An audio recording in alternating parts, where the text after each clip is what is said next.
বন্ধুরা তোমরা দেখতে পাচ্ছ এই ভাইটি হলো রেস্টুরেন্টের মালিক। আর তখনই এক ব্যক্তি এসে দাঁড়িয়ে থাকে দুয়ারে। তখন এই ভাইটি বলতেছে, আসেন আপনি কিছু খাবেন নাকি? বলতেছে আমাকে শুধু ভাতের স্যুপ দিলে। বন্ধুরা এই ভিডিওটা ভালো লাগলে একটি লাইক দাও আর চ্যানেলটি সাবস্ক্রাইব করে যাও। তখনই বলে আমাকে কিছু স্যুপ দাও আর তাকে স্যুপ এনে দেয় আর সে স্যুপ খেতে থাকে। আর পাশে সিটে এই ভদ্রলোকটি খাবার খাচ্ছিল, দামি খাবার।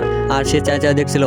দেখার পরে সেই লোকটি যখন চলে যায়, সে যখন খেতে যাবে তখন ওই মালিক দেখে ফেলে। রেস্টুরেন্টের মালিক দেখে বলতেছে, তুমি দাঁড়াও। আর সে চলে যাচ্ছিল।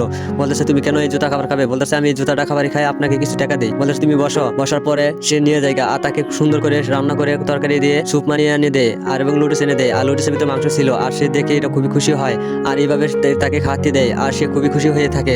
আর রেস্টুরেন্টের মালিকও খুশি হয়ে থাকে। খুশি হওয়ার পরে সে খাওয়া দাওয়া শেষ করে রেস্টুরেন্টে ভালো করে পরিষ্কার করে তার হাতে তুলে দেয় এবং তার হাতে বাটিতে যখন তুলে দিবে তার পা ধরতে চায়। আর তখন বলে, পা ধরতে হবে না।